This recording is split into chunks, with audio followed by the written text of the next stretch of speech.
Merhabalar kıymetli izleyicilerim ve takipçilerim. Binur'un Mutfağı kanalıma ve mutfağıma hoş geldiniz.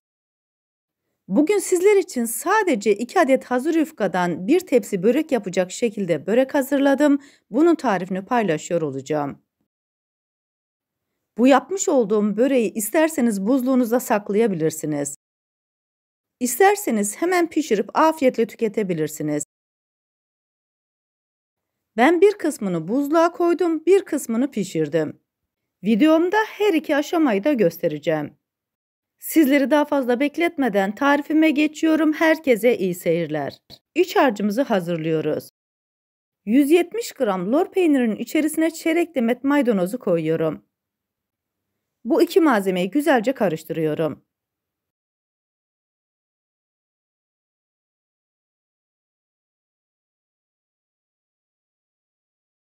İç harcımızı kenara koyuyoruz. Sosu için kaseye alıyorum. İçerisine 1 adet yumurtayı ekliyorum.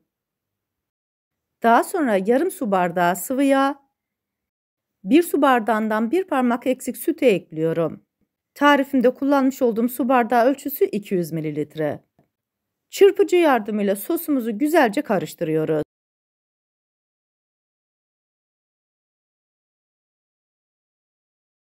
Hazırladığım sosu kenara koyuyorum. Tarifim için sadece 2 adet hazır yufka kullandım. Sizler isterseniz bu oranı fazlalaştırabilirsiniz. Kullanmış olduğum malzemeleri ikiye katladığınız zaman tam ölçülü gelecektir. Kullanmış olduğum bütün malzemeleri videomun altındaki açıklama kısmında ölçüleriyle birlikte paylaşıyor olacağım. İsterseniz oradan da bakıp faydalanabilirsiniz.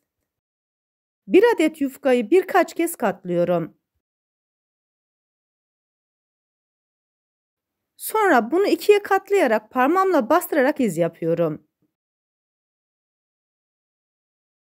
İz yapmış olduğum bölümden rulet yardımıyla kesiyorum. Parçanın bir tanesini alıyorum, diğerini tezgahın üzerine açıyorum. Yufkanın geniş kısmı öne gelecek şekilde açın.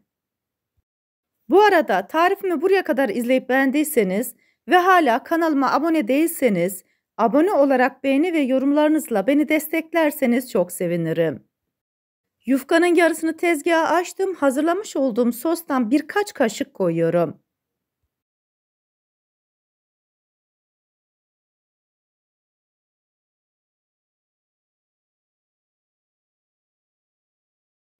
Fırça yardımıyla her tarafına gelecek şekilde sürüyorum. Bu aşama çok önemli. Yufkanın her tarafının sos olduğundan emin olun. Bu sos sayesinde böreğimiz çıtır çıtır olacak. Daha sonra yufkanın sağını solunu ortaya doğru katlayarak her tarafın sos olmasını sağlıyorum.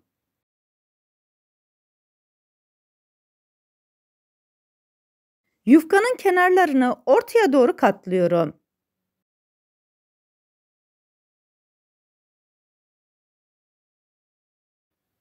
Daha sonra uç kısmını da ortaya doğru katlıyorum. Yufkaya dikdörtgen formunu veriyoruz. Katladığım bölümleri de sosluyorum.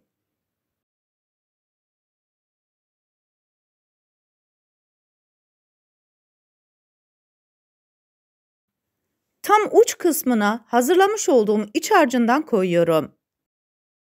Ben iç harcı olarak maydanoz ve lor peynirini tercih ettim. Sizler bu böreğin içerisine istediğiniz iç harcını koyabilirsiniz. Bu sos o kadar güzel ve o kadar lezzetli oluyor ki hazır yufkadan yapmış olduğunuz böreklerinizde mutlaka bunu kullanın. İç harcını şöyle bir düzeltiyorum.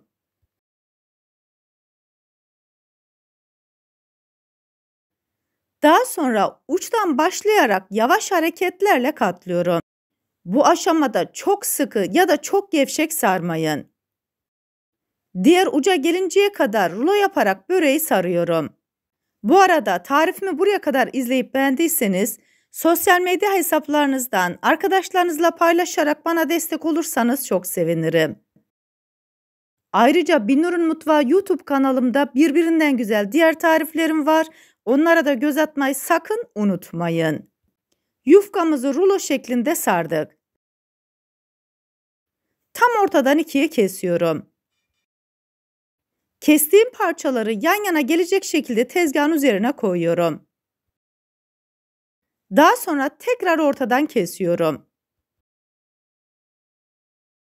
Bu iki parçayı da yan yana koyuyorum. Tam orta kısmından bir kez daha kesiyorum. Yani yarım yufkadan 8 tane börek elde etmiş oluyoruz. Hazırlamış olduğum bu börekleri yağlı kağıt sermiş olduğum tepsiye yerleştiriyorum. Ben sadece bir kısmını pişireceğim. Hepsini pişirmiyorum. Hepsini pişirdiğiniz zaman bir tepsi dolusu börek oluyor. Hazırlamış olduğum diğer börekleri de saklama kabının içerisine koyuyorum. Çok sıkı olmayacak şekilde yerleştiriyorum. Tarifimdeki tüm püf noktaları detaylı bir şekilde sizlere anlatmaya çalışıyorum. Ancak yine de aklınıza takılan bir kısım olursa bana yorumlardan yazabilirsiniz. Oradan da sizlere yardımcı olmaya çalışırım. Bir sırayı dizdikten sonra üzerine buzdolabı poşetini ikiye kestim, bunu koyuyorum. Börekleri birbirine yapıştırmıyoruz. Ara katmanına mutlaka yağlı kağıt ya da buzdolabı poşeti koyabilirsiniz.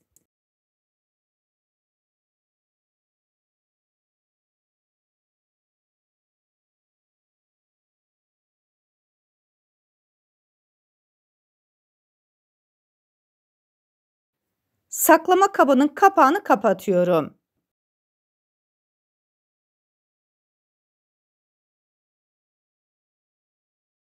Diğer yufkalarımızı pişireceğiz. Üzerine sadece sıvı yağ sürüyorum. Bu arada fırınımızı 180 derece alt üst ayarı açtık. Hazırlamış olduğum börekleri sıcak fırına götüreceğim. 30 dakika boyunca 180 derecelik fırınımızda böreklerimizi pişirdik.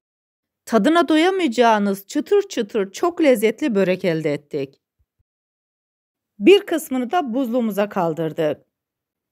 Bu leziz böreklerin sizlere bir de iç dokusunu göstermek istiyorum. Vaktiniz bol olduğu zaman bu böreği yapabilirsiniz. Sıkışık zamanlarınızda çıkartıp pişirip afiyetle tüketebilirsiniz. Gönül rahatlığıyla da servis edebilirsiniz. Bu tarifimi yapıp deneyecek olan herkese şimdiden afiyet olsun. Bir tarifimizin daha sonuna geldik. Videomu izlediğiniz için teşekkür ederim.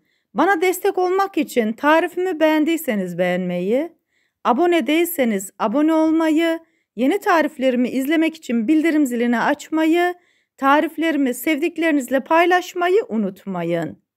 Her şeyin gönlünüzce olması dileğiyle hoşça kalın, afiyetle kalın, Allah'a emanet olun.